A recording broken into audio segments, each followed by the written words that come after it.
My message today is titled Facing the Storms of Life.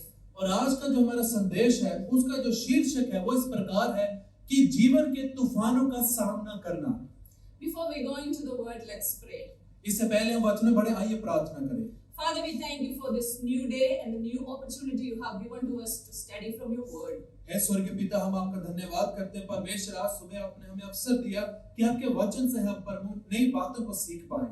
Holy Spirit, take complete control as I'm going to share this message you have given to me. हे पवित्र आत्मा, तो पूर्ण रीति से इस संदेश को नियंत्रण में ले ले जब मैं आगे आपके संदेश को बांटने जा रही हूँ। Lord, your word is alive and active and powerful to strengthen us and build us up and to give us hope and future. Lord, I pray that you do your work in the hearts of the people, those who are listening to me today. हे परमेश्वर पिता, आपका वचन जीवित और कार्यशील है। मैं प्रार्थना करती हूँ प्रभु कि जितने लोग आपके वचनों को आज सुनते हैं प्रभु, आपका वचन उनके दिल में घर कर ले प्रभु। In Jesus' name. प्रभु यीशु के नाम में Amen. आमीन। Have you ever faced thunderstorms or hurricanes or cyclones in your life? क्या आपने कभी अपने व्यक्तिगत जीवन में तूफानों का या बिजली के कड़कड़ाने का अनुभव किया है? You know, I grew up in Kerala, a state that is known for its monsoon rains, floods and storms. और मैं केरला शहर में मेरा जन्म हुआ, जिसकी पहचान वहां पे आने वाले तूफानों से या बाढ़ से, बहुत बारिश से की जाती है। And I clearly remember some of those stormy days. और मुझे बहुत आज भी याद है कुछ वो पुराने दिन जब तूफान आया करते थे। One Sunday afternoon after the church, my sister and I, we were walking back home, which was a 2-kilometer walk from the church through a main road which is in the middle of a big, huge paddy field. और मुझे आज भी याद है, मैं और मेरी बहन हम कलीसिया से अपने घर की तरफ वापस जा रहे थे, जो तकरीबन 2 किलोमीटर दूर था, और वो दो खेतों के बीच में से एक मार्ग निकलता था जिस पर हम चल रहे थे। During those days, there were no houses at all except this one house which was away from the main road. और उन दिनों में कुछ ज्यादा घर नहीं बने हुए थे, लेकिन जो रास्ता था जिस पर हम चल रहे थे उससे कुछ दूरी पर सिर्फ एक मकान था। So while we were halfway through, there is a thunderstorm suddenly developed. और अभी हम आधा रास्ता ही हमने पार किया था, और तब उसी समय से वहां पर अचानक से तूफान आ खड़ा हुआ। We opened our umbrellas, but umbrellas and clothes started flowing in the wind, and heavy lightning flashed all around us. और हमारे पास कुछ छाते थे, हमने अपने छातों को तो खोला, लेकिन हवा का बहाव इतना तेज था कि हमारा छाता, यहाँ तक कि हमने जो वस्त्र पहने थे वो भी उड़ना शुरू हो गए। And there were no travelers on the road and no vehicles. You can imagine 2 girls in the middle of this big road and paddy field facing this storm. और उस समय ज्यादा गाड़ियां नहीं होती थी, ज्यादा लोग भी रास्ते पर नहीं थे। आप इसका अनुमान लगा सकते कि 2 लड़कियां इस तूफान में होकर निकल रही हैं। What do we do? हम क्या कर सकते हैं? We decided to run to this house which was away from the main road. तो जो हमें एक मकान दिख रहा था, हमने ये निर्णय लिया कि हम उस घर की ओर भागकर जाएंगे। So we ran and somehow we made it there, and all the couple living there, they knew us, they knew our parents and our house. They happily welcomed us, given us a cup of hot chai and kept us there until the storm passed. और उस घर के जो रहने वाले थे वो किसी तरह से हमें और हमारे माता पिता को पहचानते थे। उन्होंने हमें स्वागत किया और हमें वहां पर चाय का प्याला भी दिया। Later we could walk home peacefully. और उसके बाद हम आराम से शांति से अपने घर जा सके। Other than these physical storms or the climatic storms that we face, I have in my life experienced many storms of different forms, shapes and sizes. और सिर्फ ये जो कुदरती जो तूफान होते हैं उनके बजाय अगर देखें तो मैंने व्यक्तिगत जीवन में भी अपने जीवन काल में बहुत से आत्मिक तूफानों का भी सामना किया है। How do you feel when you face a storm? आपको कैसा अनुभव होता है जब आपका सामना एक तूफान से होता है? Storms can be scary and make us wonder whether we are going to be overtaken by it. और जो तूफान है वो भयभीत करने वाले हो सकते हैं, वो हमें इस चिंता में ला सकते हैं कि क्या मैं इसका सामना कर पाऊंगा या कर पाऊंगी। Our problem seems to be big and our faith seems to be small. और तब हमें हमारी समस्या बड़ी लगती है और हमारा विश्वास छोटा लगने लगता है। I am sure that we all have gone through such storms in our lives, and I know that today some of us are facing the same type of storms. और मुझे यकीन है हम में से हर एक जन अपने जीवन में किसी न किसी तूफान से गुजरा होगा या हो सकता है अभी गुजर रहे होंगे। It may be in your marriage, in your relationship, your health, finances, आपके विवाहित जीवन में चल रहे हो या आपके काम में चल रहे हो या पारिवारिक जीवन में चल रहे हो, You know, some of the storms that we face, people can see, like financial problems or health situations. People know what we are going through. और हमारे जीवन में कुछ मुश्किलात या तूफान ऐसे होते हैं जिन्हें और लोग भी देख सकते, हो सकता है आर्थिक समस्या हो या आप शारीरिक रूप से बीमार हो। But some of the storms that we face in our mind, emotionally, the things that we cannot share with anybody, you know, nobody has any idea what we are going through. और लेकिन हमारे कुछ ऐसे तूफान होते हैं, जैसे भावनात्मक तूफान होते हैं, मुश्किलात होते हैं जो शायद हम किसी से बांट भी नहीं सकते, कोई उन्हें जान भी नहीं सकता। Maybe you're struggling to sleep at night and you're burdened in your heart that you can't share it with anyone. हो सकता है आपको मुश्किल आती है कि आप रात को सो नहीं पाते और आपके दिल में बोझ है कि मैं किसी से बांट नहीं पाऊंगी या पाऊंगा। Like the servant of God Job asked, where is God in my storm? Where is he? Where can I find? You might be asking that question today. जैसे परमेश्वर के एक महान सेवक अय्यूब ने चिल्लाकर बोला कि मेरे मुश्किल समय में, मेरे तूफानों में मेरा प्रभु, मेरा परमेश्वर कहाँ है? In Job 23, chapter 23, verse 3, we read like this. और अय्यूब की पत्री 23 अध्याय के 3 आयत में इस तरह से हम पढ़ते हैं, If only I knew where to find him. If only I could go to his dwelling. अगर मुझे यही पता होता कि मेरा प्रभु कहाँ है, अगर मैं यही जान पाता कि वो रहता कहाँ है। In verses 8 and 9, we read like this. If I go to the east or west, north or south, I'm not getting a glimpse of God. Where is he? और 8 और 9 आयत में लिखा है, चाहे मैं पूरब जाऊं या पश्चिम जाऊं या उत्तर जाऊं या दक्षिण जाऊं, मुझे परमेश्वर नजर नहीं आता। Job felt like God left him. और अय्यूब को ऐसा लगा जैसे परमेश्वर ने उसका साथ ही छोड़ दिया है। We also think in our lives, if God is with us, we don't have any troubles. We don't have to face any storm, right? और हम सभी इसी बात पर यकीन करते हैं कि अगर परमेश्वर मेरे साथ है तो मेरे जीवन में कोई मुश्किल आनी ही नहीं चाहिए। But if we study the life of all of those Bible heroes, all those women and men in the Bible, we see that they all face storms in their lives several times. और अगर हम Bible में से परमेश्वर के दास और दासी के चरित्र के बारे में पढ़े, हम इस बात को जाने कि उन सभी ने अपने जीवन में मुश्किलों का सामना किया है। Let us look at what are some of the purposes of the storm we face in our lives. आइए हम आगे बढ़ते देखें कि ये जो तूफान जीवन में आते हैं, उनका खासकर उद्देश्य क्या होता है।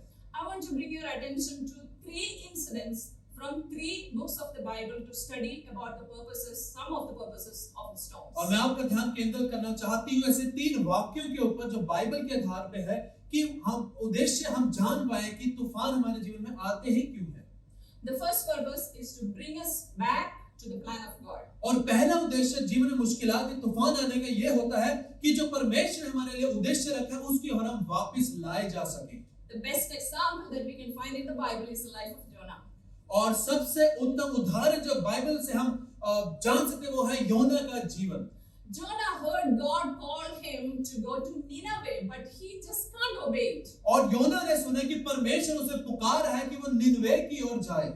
So what he did is he went in the opposite direction of where God wanted him to be. लेकिन उसने क्या किया, वो विपरीत दिशा में चला गया, उल्टी दिशा में चला गया, परमेश्वर के उद्देश्य के खिलाफ होकर। We find the movements of Jonah, travel of Jonah very interesting because we read that he went down to Joppa and then he went down to the bottom of the ship to sleep and eventually he went down into the sea. और हम देखते हैं कि जोबा में वो जाता है, उसके बाद छुपने के लिए वो एक किश्ती में छिप जाता है, उसके बाद अंत में वो समुद्र के बीच में ही चला जाता है। And this physical downward movement of Jonah was actually his movement, his travel away from the purposes of God. और जो ये शारीरिक रूप से योना अपनी जगहों को बदल रहा था, वो दरअसल परमेश्वर से दिन पर दिन दूर होने का प्रयास कर रहा था। He was running away from God and from his purposes. वो परमेश्वर से और परमेश्वर ने जो उसका उद्देश्य रखा है, उससे दूर भाग रहा था। As a result, what happened? और उसके परिणाम स्वरूप क्या होता है? Jonah chapter 1 verse 4 we read like this. और योना उसके पहले अध्याय 4 आयत में हम इस तरह से पढ़ते हैं। God sent a great wind upon the sea, a mighty storm came upon the sea, that the ship threatened to break up. और परमेश्वर ने समुद्र में इतना बड़ा तूफान को ले आए कि जिस किश्ती में वो था वो टूटने की कगार पर आ गई। You know, the image of God throwing a storm upon the sea is the same to describe a warrior throwing a spear to his target. और जिस तरह से परमेश्वर समुद्र में तूफान को फेंका, वो उस योद्धा की तरह है जो एक भाले को अपने शत्रु की ओर फेंकता है। So God's storm was to stop परमेश्वर का जो तूफान परमेश्वर ने फेंका था वो योना को उसके गलत रास्ते पर रोकने के लिए था और ताकि वो परमेश्वर के बनाए हुए मार्ग उद्देश्य पर वापस आ सके। So friends, when we become disobedient or when we live in sin, God has to throw a storm to get our attention, to bring us down on our knees, to make us obedient. और इसलिए मेरे मित्रों, जब कभी हम परमेश्वर के अनुसार नहीं चलते, उसके उद्देश्य के विपरीत हो जाते हैं, परमेश्वर को ये तूफान हमारे जीवन में लाना पड़ता है ताकि हम फिर से अपने घुटनों पर आ सके। And we know that God will fulfill His plans in one way or the other, but if we are obedient, we will receive the reward. और हम जानते हैं परमेश्वर अपने वादे को हरगिज पूरा करेगा, लेकिन अगर हम आज्ञाकारी होते हैं तब हम उसे संभव होता हुआ देख पाएंगे। Second purpose is to glorify His name. और दूसरा जो उद्देश्य परमेश्वर का होता है तूफानों को जीवन में लाने का, वो है उसके नाम की महिमा के लिए। In Acts chapter 27, we read the incident of Paul and some other prisoners who were taken in a ship to go to Italy. और प्रेरितों के काम 27 अध्याय में हम देखते हैं पौलुस और उसके साथ और भी कई वहां पर कैदी जो बंद है कारावास में, जब वो इटली की ओर आगे बढ़ते हैं, उस सफर को हम देखते हैं। In verses 9 to 11 of chapter 27, when we read, we see that God has revealed to Paul that if they set sail, the voyage will be disastrous. They can lose a cargo, the ship, and even their very own lives. और यहाँ पर प्रेरितों के काम 27 आयत में हम देखते हैं कि परमेश्वर ने पौलुस को पहले ही चेतावनी दे दी कि अगर वो सभी मिलकर इस सफर पर जाएंगे तो उन्हें मुश्किल का सामना करना पड़ेगा, तूफान का सामना करना पड़ेगा, यहाँ तक कि जो सामान को लेकर जा रहे हैं जहाज पर वो भी नुकसान हो जाएगा। So Paul tried to advise the centurion Julius and the crew not to move the ship from a place called Fair Havens for their safety, to stay there. और यहाँ पर पौलुस ने अपनी हर मुमकिन कोशिश करी जूलियस को, जो हर एक काम के लिए वहां पर जिम्मेवार था, कि हम इस सफर पर ना जाएं, जहां पर अभी है वहां पर इंतजार करें ताकि इस नुकसान से, इस मुश्किलात से हम बचाए जा सके। But we read that these people did not listen to Paul. लेकिन हम वचन में पढ़ते हैं उन लोगों ने पौलुस की बात को पर ध्यान नहीं दिया। In verses 18 to 20, और 18 से लेकर 20 आयत में जब हम जाते हैं, we see that there was a great storm and everything Paul told them will happen, happened. और हम देखते हैं कि आयतों में हम पढ़ते हैं कि जैसा परमेश्वर ने पौलुस को कहा था, जैसा पौलुस ने हिदायत दी थी, बिल्कुल वैसा ही तूफान आया और जो होना था वो होकर रहा। So now people started listening to Paul when they realized that God is with Paul and speaking through him. और अब लोगों ने पौलुस की बात पर ध्यान देना शुरू कर दिया, इस बात को एहसास करने के बाद कि परमेश्वर पौलुस के द्वारा बात करता है। So when Paul tells them that God spoke to me, they will listen. और जब अब पौलुस कहते हैं कि परमेश्वर ने मुझसे ऐसा बोला, अब वो सुना करते हैं। When Paul tells them that we are not going to die, they will cheer up. और जब पौलुस कहता है हम मरेंगे नहीं, वो खुशी मनाते हैं। And they will follow Paul's example and they ate some food. और वो पौलुस के उदाहरण के पीछे चलते और भोजन को खाते और वैसा ही करते हैं। And we know after the shipwreck, when they reached the island of Malta, what happened there. और हम जानते हैं कि जब जहाज का नुकसान हो गया तूफान के कारण और वो समुद्र तट, वो आइलैंड पर पहुंचे जो माल्टा नाम से जाना जाता था, कि वहां पर क्या हुआ। Then to God to glory when Paul had a miraculous escape from a poisonous snake. और उन्होंने परमेश्वर को महिमा दी जब पौलुस की जान बच गई जहरीले सांप के जहर के बाद भी। He prayed and many people received healing and they put their trust in God. और पौलुस ने वहां दुआ की, प्रार्थना की और परमेश्वर की जान बचाई और लोगों का विश्वास परमेश्वर पर आ गया। So friends, when we listen and obey like Paul, even in the midst of a storm, God's name will be glorified. इसलिए मेरे मित्र, हम तूफान और मुश्किलात के बावजूद भी जब परमेश्वर पर विश्वास बनाए रखते हैं तब हम परमेश्वर की महिमा को देखते हैं। And third purpose, to increase our faith and trust in Him. और तीसरा उद्देश्य जीवन में तूफान आने का होता है कि परमेश्वर पर हमारा जो विश्वास है उसका स्तर बढ़ सके। This incident we see in the Gospel of Mark, chapter 4, verses 35 to 41. और मरकुस रचित सुसमाचार 4 अध्याय 34 से लेकर 35 आयत में हम देखते हैं। There Jesus and His disciples were in a boat. और यहाँ पर प्रभु यीशु मसीह और उनके चेले एक नाव पर थे। Jesus was doing public ministry. He had a busy day, and in the evening he asked disciples that we will go to the other side of the Sea of Galilee. और यहाँ पर यीशु मसीह अपनी सेवकाई में लीन थे और परमेश्वर के राज्य का प्रचार कर रहे थे और बता रहे थे कि शाम को हम गलील के दूसरी तरफ उस पार चले जाएंगे। You know, Sea of Galilee is a small sea, and sudden and violent storms are common there because of its geographical location. और जो गलील नदी थी वो बहुत छोटी थी और जिस तरह से उसका भौगोलिक जिस तरह से वो बनी थी उसके आसपास की जमीन और पहाड़ थे वहां पर तूफान अक्सर आ जाया करते थे।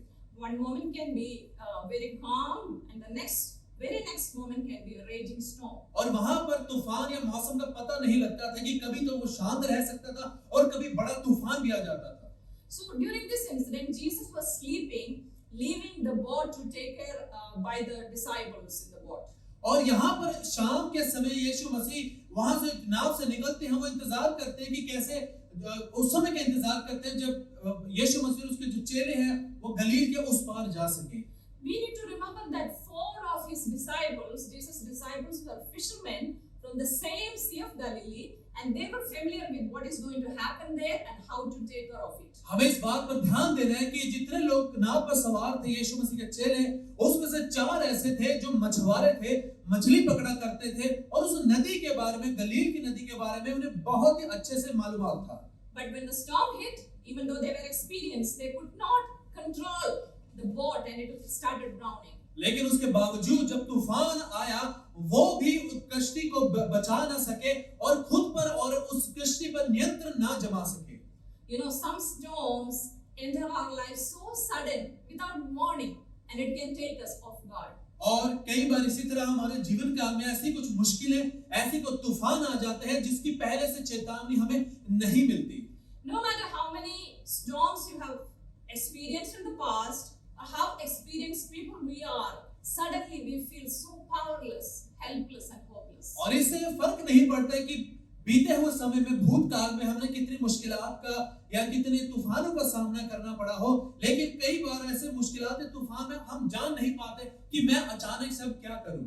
That is when we need help of Jesus to come and help us. और वही क्षण होता है जब हमें यीशु मसीह की मदद की आवश्यकता होती है। So here when Jesus calmed the sea and the storm, his disciples and the people in the boat and in the other boats those who were following, they all were so amazed seeing the authority of Jesus and they put their trust in him. और जब यीशु मसीह ने उस तूफान को अपने एक शब्द से शांत कर दिया तो जितने लोग यीशु के साथ नाव पर सवार थे और जो लोग बाकी नावों में उनके पीछे आ रहे थे वो अचंभा खा गए कि इस व्यक्ति का जो अधिकार है वो कुदरत पर भी है।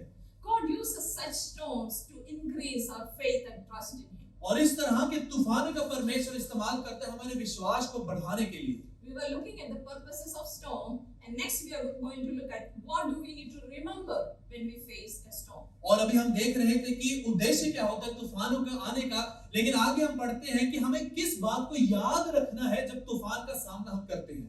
Number 1, remember, don't take the presence of a storm to indicate the absence of God. और सबसे पहली बात है कि तूफान को जीवन में आने को परमेश्वर का जीवन में ना होना कभी ना समझे। In Psalms 46 verse 1, we read his promise that he will be very present help in times of our trouble. और भजन संहिता 46 के पहली आयत में हम पढ़ते हैं कि परमेश्वर वायदा करता है कि मुश्किलात में वही हमारी मदद करेगा, वो मददगार होगा। In Psalms 23 verse 4, we read that his promise that he will be with us in the darkest valley. और भजन संहिता 23 के 4 में हम पढ़ते हैं कि वो अधोलोक की वाटिका हो चाहे जितना भी अंधकार हो परमेश्वर की उपस्थिति हमारे साथ मौजूद होगी।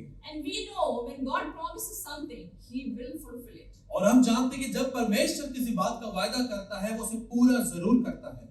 God might be keeping quiet in your storm, but we need to remember that he hasn't left our boat. परमेश्वर हमारे मुश्किलात में तूफान में शांत जरूर हो रह सकता है, लेकिन हमें याद रखना है कि वो हमारी नाव से बाहर नहीं निकला।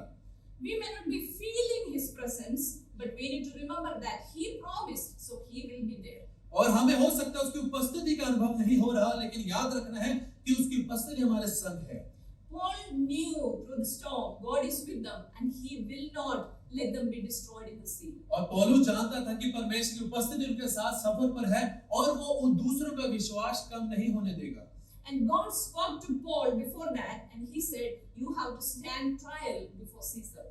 और यहाँ पर उन्हें पौलुस का कहा कि तुम्हें सीजर के सामने जो उनका वहां पर न्यायिक शासक था उसके सामने मुकदमे में खड़ा होना पड़ेगा। So Paul cannot be destroyed in a storm in the sea without fulfilling the word of God given to him. और इसलिए पौलुस को उसको हटाया नहीं जा सकता, उसका नाश नहीं किया जा सकता इससे पहले कि परमेश्वर का उद्देश्य उसके जीवन में पूरा हो। So brothers and sisters, if God has promised us something for the future, we need to know and remember that no storm can destroy us until we reach that destination that God has set for us. और इसलिए मेरे भाई और बहनों, हम इस बात को जरूर याद रखें कि जब तक परमेश्वर का उद्देश्य हमारे जीवन में पूरा ना हो तो किसी भी तरह का तूफान है, किसी भी तरह की मुश्किलात है, वो हमारा नाश नहीं कर पाएंगे।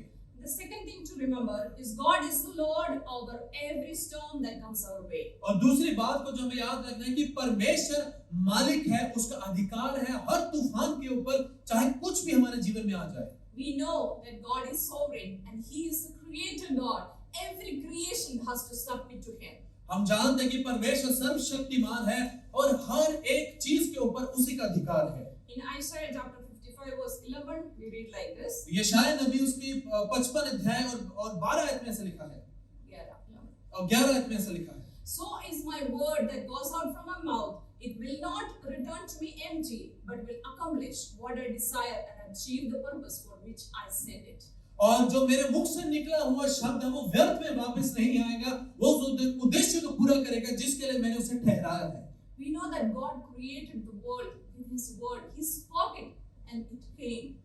हम जानते हैं कि परमेश्वर इस संसार की रचना उसके शब्द से ही की है और ऐसे ही संसार को बनाया है। In Psalms 107 verse 29 we read like this. और भजन संहिता 107 और उसके 29 आयत में ऐसा लिखा है, He made the storm be still और उसने तूफानों को धीमा कर दिया and the waves of the sea be hushed. और जो समुद्र की लहरें थी वो ठहरा दी गई।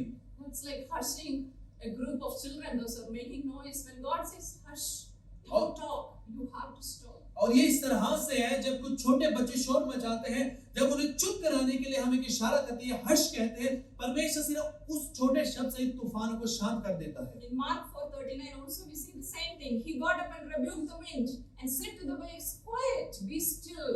Then the wind died down and it was completely calm. और मरकुस 4:39 में भी हम पढ़ते हैं, इसी आसानी से नाव में बैठे ही तूफान को शांत कर दिया, तूफान शांत भी हो गया। Third thing to remember. और तीसरी बात जो हमें याद रखनी है, God did not promise to protect us from the storm, but He promised to protect us in the storm. परमेश्वर ये वायदा नहीं करता कि मैं तूफान को ही आने नहीं दूंगा, लेकिन वो वायदा करता है कि मैं तूफान में तुम्हारा साथ नहीं छोड़ूंगा। This familiar Bible verse, Isaiah 43 verse 2, we all know. और हम सभी जानते हैं ये शायद 43 की 2 आयत को, When you pass through the waters, I will be with you.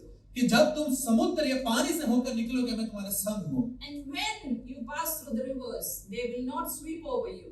और जब तक तुम बड़े समुद्रों से होकर निकलोगे वो तुम्हें डुबा नहीं पाएंगे। When you walk through the fire, you will not be burned. जब तुम आग से होकर निकलोगे वो तुम्हें जला नहीं पाएगी, The flames will not set you ablaze. और उसकी जो लपटें हैं वो तुम्हें नुकसान नहीं पहुंचा पाएगी, जला नहीं पाएंगी। Notice that word that I stressed, when. और इस बात पर ध्यान देना, शब्द लिखा है कि जब। He did not say if you pass through the waters or if it happens or may not happen. और यहाँ पर इस तरह नहीं लिखा कि अगर तूफान आता है, अगर तुम समुद्र से निकलो, ऐसा नहीं लिखा। When He said when, it will happen. The storms will happen in our lives, but the promise is that our God will be with us. और यहाँ पर लिखा कि जब ऐसा तूफान है, इसका मतलब है कि तूफान आएंगे, मुश्किलात आएगी, लेकिन परमेश्वर हमारा साथ नहीं छोड़ेंगे। Amen. आमीन। And the next we are going to look at what do we need to do when we are in the storm. और अगली बात जो महत्वपूर्ण है, जिस पर हमें ध्यान देना वो है कि जब ऐसी मुश्किलात ऐसा तूफान आता है कि तब हमें क्या करना है। First thing, stay calm like Jesus who slept peacefully in the boat. पहली बात है कि हमें शांति बनाए रखनी है, जिस तरह से परमेश्वर नाव में बैठे बिल्कुल शांत रहे, धैर्य को बनाए रखा, हमें भी धैर्य को बनाए रखना है। In Mark 4:38 we see when the storm hit, Jesus was at the stern of the boat, the back of the boat. He was sleeping with a cushion, with a pillow. और हम पढ़ते मरकुस 4:38 में जब इतना बड़ा तूफान आया, जब चेले भयभीत हो गए, यीशु मसीह नाव के बिल्कुल पीछे के हिस्से में थे, आराम से सो रहे थे। Now his sleep was so deep that the disciples had to wake him up by crying out or shaking him. Oh, Master, wake up, we are getting destroyed. और यहाँ पर यीशु मसीह इतनी गहरी नींद में चले गए थे तूफान के बावजूद कि उसके चेलों को चिल्लाना पड़ा कि हे प्रभु, उनको हिलाना पड़ा, हे प्रभु उठ, तूफान आ गया, हम नाश हो जाएंगे। How could Jesus sleep so peacefully in the midst of this thunderstorm and when all the commotion happening around? और ये कैसे मुमकिन है कि यीशु मसीह इतनी मुश्किल के बावजूद, इतने तूफान के बावजूद, जब लोग चिल्ला रहे थे, उसके बावजूद आराम से वो सो रहे थे? Because Jesus knew that his life will not end in an ocean or a sea or in a storm, because he trusted his Father who sent him. और क्योंकि यीशु मसीह जानते थे कि उसके जीवन का नाश किसी समुद्र में नहीं होगा, किसी नाव में नहीं होगा, क्योंकि उसको विश्वास था अपने पिता पर जिसने उसे धरती पर भेजा है। So in the incident that I shared with you in the beginning, we were looking for a safe place when we were in the thunderstorm. और जब मैंने अपनी व्यक्तिगत कहानी को आपसे बांटा था कि जब मैं रास्ते से जा रही थी, तूफान आ गया, हम ऐसी जगह खोज रहे थे जहां पर हम तूफान से बच सके। So when we reached that safe place, we knew that we are safe here. और जब हम उस मकान में, घर में पहुंच गए, हम जान गए कि अब हम सुरक्षित हैं। So when we face the storms of life, when you are hidden in Christ, when you are abiding in Christ, you know that you are in that safe place and you can sleep peacefully there without worrying about the storm or the sound or anything that is happening around.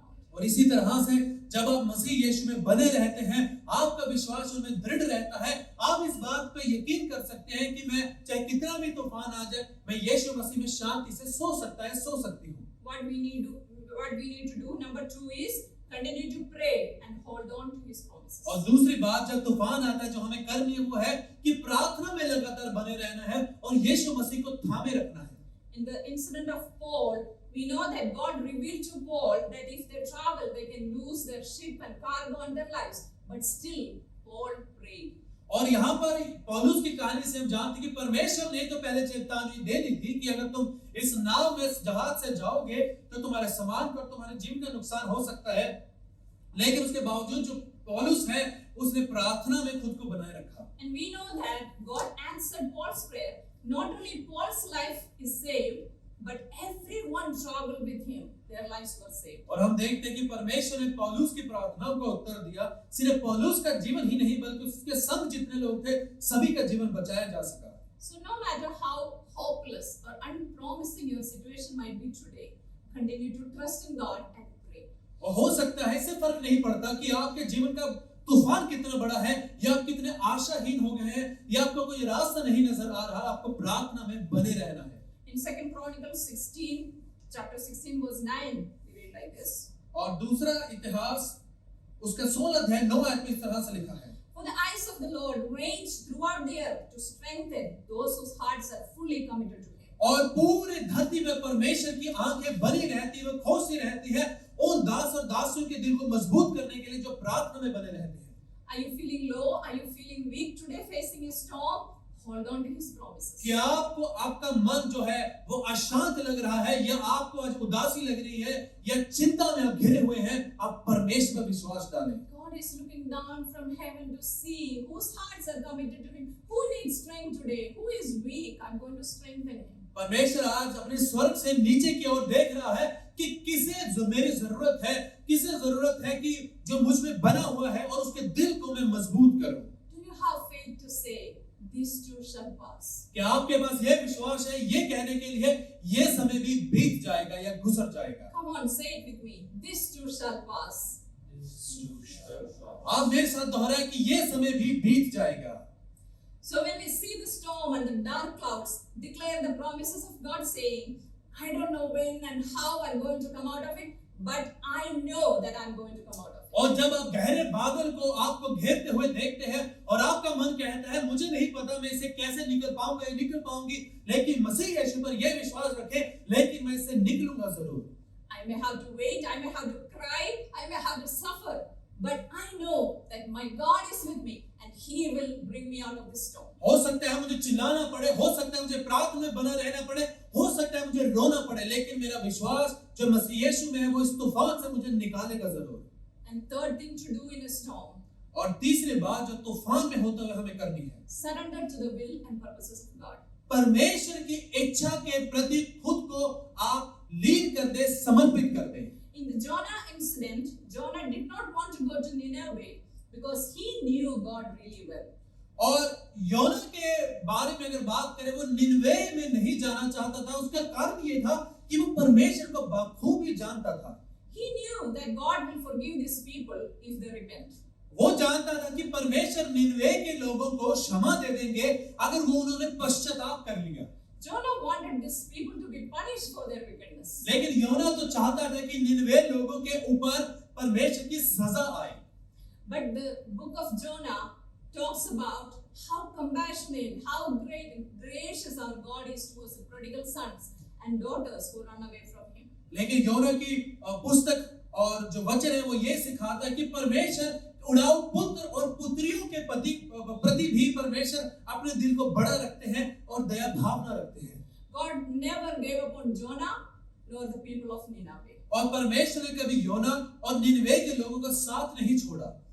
Though Jonah tried to leave God, God never left him.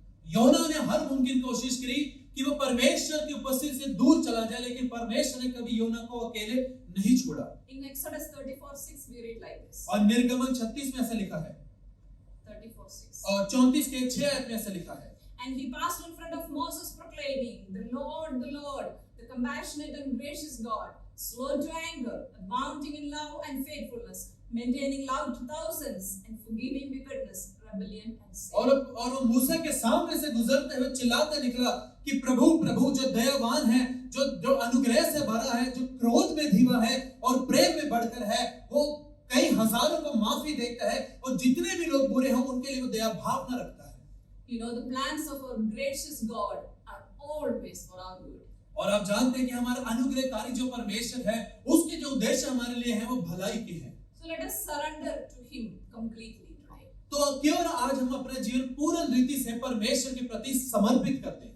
And you know, when you come out of the storm, you will be stronger than before, like the palm trees you see in the desert. और आप देखते हैं कि जब आपका विश्वास परमेश्वर में बना रहता है, आप तूफानों में इतने मजबूत हो जाएंगे जैसे खजूर का पेड़ या पाम का जो वृक्ष होता है, वो तूफानों में भी उसकी जड़ है, वो निकलती नहीं, वो गिरता नहीं।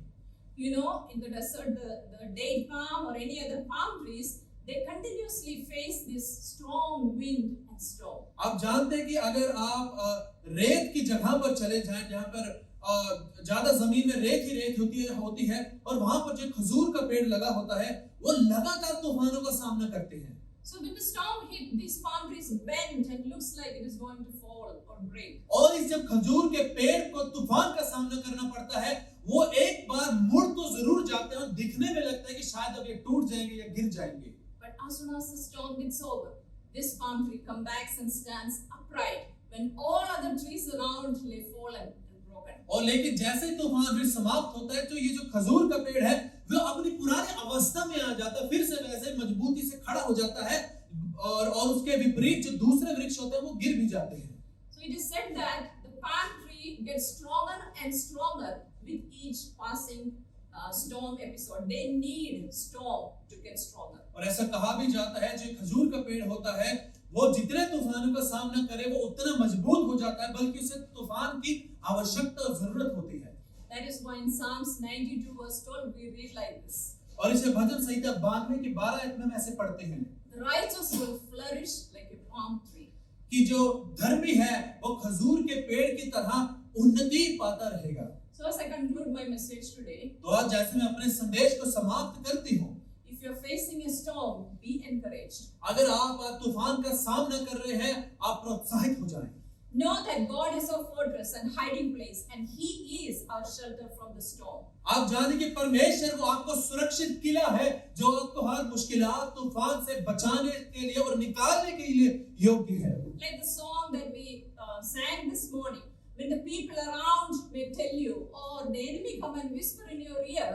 और जैसे आज सुबह हमने भजन को भी सुना कि आपके इर्द गिर्द जब लोग आपको बोलते हैं या शत्रु आपके कानों में आकर फुसफुसाता है, This mountain can't be moved. कि ये जो जिस तूफान या जिस पर्वत का तू सामना कर रहा है, इसको तू हटा नहीं सकता। This tide is not going to change. और ये लहर है जो ये थमेगी नहीं। You have no way through it. और तू यहाँ से निकल नहीं पाएगा। You cannot break this wall down. और तू इस दीवार को नहीं गिरा पाएगा। But remember, लेकिन याद रखे, they haven't seen what our powerful God can do. उन्होंने नहीं देखा कि हमारा सर्वशक्तिमान प्रभु यीशु क्या कुछ कर सकता है। She sang like this: from the impossible. We will see a miracle if we believe and trust in Him. हमने यही कहा है कि नामुमकिन परिस्थिति में हम देखें कि कैसे परमेश्वर उसको मुमकिन अवस्था में ला देता है, कैसे मुश्किलों को वो हल कर देता है। You know that there is power in the name of Jesus. आप जानते हैं कि सामर्थ है, एक बल है प्रभु यीशु के नाम में। And there is nobody has the final say. Like in the song we sang, the storm has no final say, enemy has no final say, or the people around have no final say. The final say belongs to Jesus our God. और जैसा हमने गीत में भी कहा कि कोई भी तय नहीं करेगा कि अंत कैसे होगा, कोई आपको बता नहीं सकता कि तुम कहां जाओगे, लेकिन ये सब निर्धारित प्रभु यीशु मसीह ही करता है। And if you are hidden in Christ, be encouraged that no storm will destroy you. और अगर आप मसीह यीशु में छिपे हैं, बने हुए हैं, इस बात पर पक्का यकीन करें कि कोई तूफान आपको गिरा नहीं पाएगा। And if you are a person who have not accepted Jesus Christ as your Savior, you are not in that hiding place. I invite you to come to that hiding place today. और आज जितने भी हमें सुनने वाले हैं, अगर आपने कभी इस प्रभु यीशु मसीह का अनुभव नहीं किया, इसे अपने प्रभु परमेश्वर करके ग्रहण नहीं किया, तो मैं आज आपको न्योता देती हूँ कि आप आए और इस प्रभु यीशु को चख कर देखिए। Receive Jesus in your lives and live for Him and enjoy everything that He gives you in your lives. तो इस यीशु मसीह को आज आपके पास मौका है, इसे ग्रहण करें और आपके जीवन में हर उस वायदे का अनुभव करें जिस वायदे को उसने अपने पवित्र शास्त्र में लिखा है।